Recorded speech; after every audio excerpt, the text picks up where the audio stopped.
Deh, lagi nyantai nih bos. Ada HP. Terima kasih.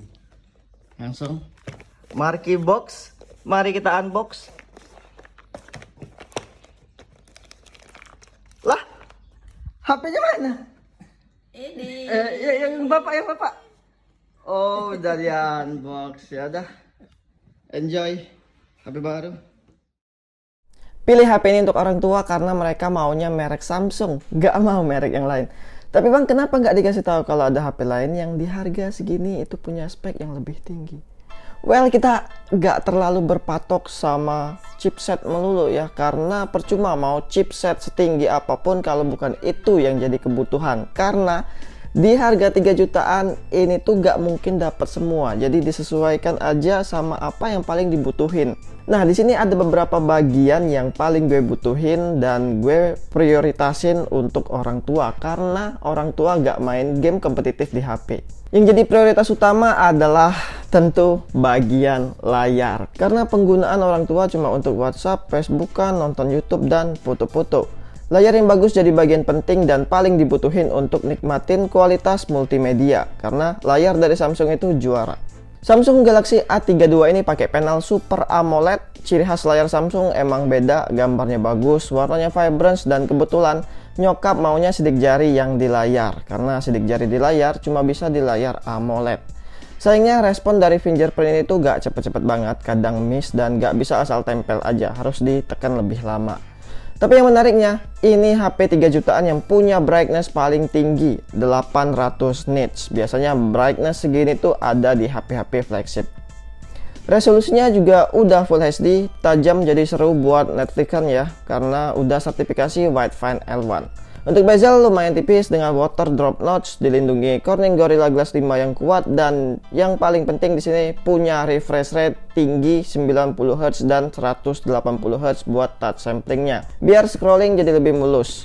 Tapi sayangnya ini bukan adaptive refresh rate ya, jadi dia bakal running di 90 Hz terus yang bikin baterainya sedikit lebih boros. Tapi untungnya baterai di HP ini tuh gede cuy, 5000 mAh. Ini jadi bagian yang penting juga karena bokap itu kerja di daerah yang kurang tercover listrik. Jadi buat ngecas tuh cuma di jam-jam tertentu aja. Jadi dengan baterai 5000 mAh itu bisa nemenin dia seharian bahkan 2 harian. Kalau dia tuh cuma ya buat SMS atau teleponan atau WhatsAppan, karena ya data di sana tuh juga kurang bagus sih. Jadi ya nggak bisa Facebookan. Ya karena orang tua Facebookan terus. Untuk ngecas dari 6% ke 100% itu butuh waktu yang lumayan lama ya, 2 jam 15 menit karena cuma support 15 watt aja. Ya ketutup lah sama baterainya yang gede. Tapi di sini gue tes buat gaming itu bisa seharian dengan screen on time 5 jam 40 menit, which is nice buat yang mau push rank. Walau experience gaming dari HP ini tuh kurang memuaskan sih. Emang bukan jualan utamanya. Pakai chipset MediaTek G80, chipset yang jadi standar HP 3 jutaan, bahkan ada yang 2 jutaan.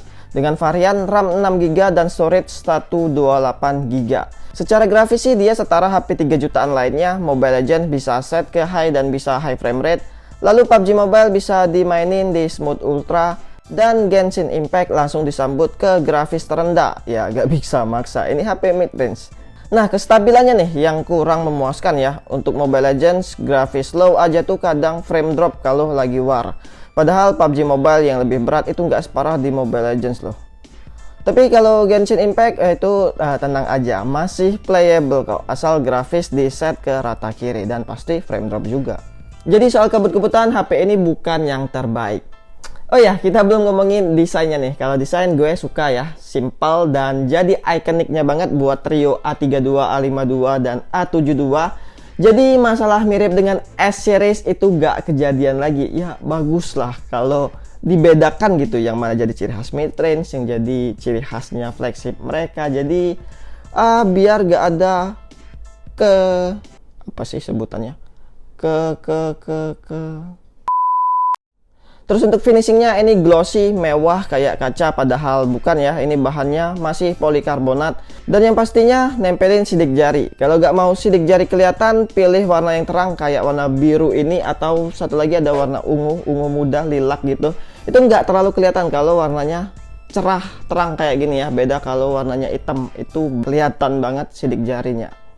Termasuk ringan di baterai 5000 mAh, punya berat 184 gram, nggak nyampe 200 gram, itu nice. Dengan ketebalan 8,4 mm, enak digenggam.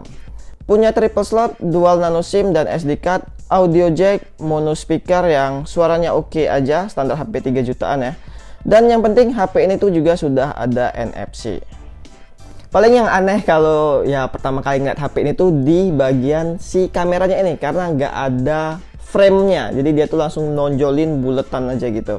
Ini bagian yang harus diperhatiin juga ya, karena si kameranya ini tuh yang jadi topangan. Wajib banget pakai case yang harus kita beli lagi, karena di paket penjualan nggak dapet case dan screen protector. Saran aja, beli tempered glass yang bagus, yang premium, karena kemarin itu kan bokap lagi ke pasar, terus dia sekalian mampir ke counter-counter HP, terus dia beli screen protector yang 20 ribuan. Itu ampas banget, bikin layarnya jadi gak sensitif. Ya masih bisa dipakai, tapi kalau buat gaming itu rada nyebelin sih. Kadang kita mau ngetap itu nggak ke pencet, jadi harus ditekan banget gitu. Walaupun itu touch sensitivitasnya udah gue aktifin ya, udah nyala, tapi masih aja kayak gitu. Jadi pastiin kalau mau beli screen protector atau tempered glass itu belilah yang bagus. Dan case-nya juga yang penting ya, karena ya buat nutupin atau ngelindungin si kameranya ini. Balik lagi ke kameranya, di sini ada 4 lensa utama, ultra wide, depth, dan makro. Hasil kameranya bagus kalau lagi konsisten. Yang gue keluhin di kameranya tuh gak konsisten, kayak dynamic range kadang luas, kadang sempit. Kalau lagi sempit, atur aja komposisinya itu jangan sampai dominan ke bagian langit. Terus yang kedua itu ada di foto objek manusia. Si face detect ini tuh kadang hilang-hilangan. Berkali-kali gue coba pas lagi foto doi itu pencahayaannya bagus, karena face detect-nya muncul kan. Pas minta fotoin doi gak tahu kenapa ini face detect-nya kok gak muncul di muka gue. Lalu lensa ultrawide di siang hari juara, dynamic range bagusan di sini daripada lensa utama. Bisa sampai 10 kali digital zoom, walaupun optimalnya ya di 2 kali aja. Sisanya itu sekedar buat ngeliat objek dari jauh aja. Mode potretnya juga bagus, rapi, dynamic range juga lebih benar dan luas di sini daripada mode normal, karena ada processing lagi yang ngebenerin pencahayaannya. Jadi di bagian langit tuh masih kelihatan detail dari si awan itu. Untuk kamera depannya beresolusi 16 megapiksel yang bagus di HP 3 jutaan. Hasilnya tajam dan skin tone yang nggak pucat. Biasanya kamera depan HP 3 jutaan tuh kebanyakan pucat sih, tapi ini enggak. Nice. Terus ada mode wide juga untuk selfie rame-rame biar hasilnya lebih lebar dikit. Ya ini tuh bukan lensa ya, cuma mainan software aja yang emang selebar itu untuk focal length-nya. Tapi dimajuin biar kalau kita foto sendirian tuh nggak terlalu lebar. Di malam hari night mode-nya juga gak konsisten, kadang B aja, kadang bagus. Contohnya foto ini nih, pakai dan tanpa night mode hasilnya sama aja. Tapi kalau di foto ini night mode-nya jadi bagus. Pencahayaan dan warna itu mirip dengan situasi aslinya, natural, kecuali lampu ini aja nih yang seharusnya putih, di sini agak kebiruan dikit. Yang pasti kalau pakai night mode hasilnya lebih tajam, pencahayaan pas, highlight dari lampu tuh gak bocor, dan lensa ultra wide-nya yang wajib banget pakai night mode.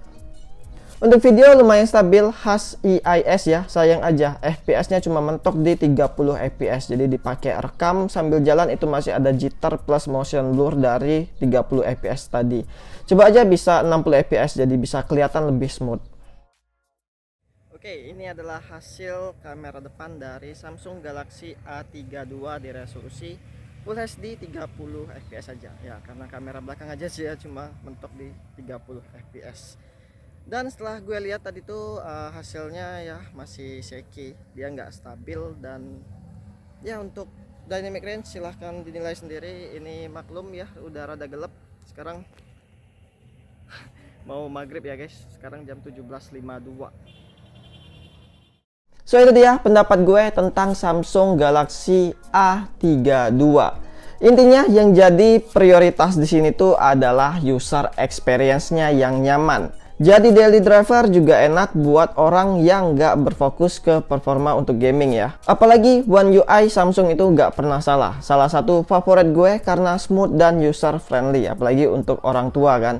Segitu aja untuk video kali ini. Terima kasih sudah menonton dan maaf kalau setnya lagi berbeda ya, karena gue lagi pulang kampung ke Palembang, jadi ya buat videonya di kamar aja. Ya, gue Dayat dan sampai jumpa di video selanjutnya. Ciao.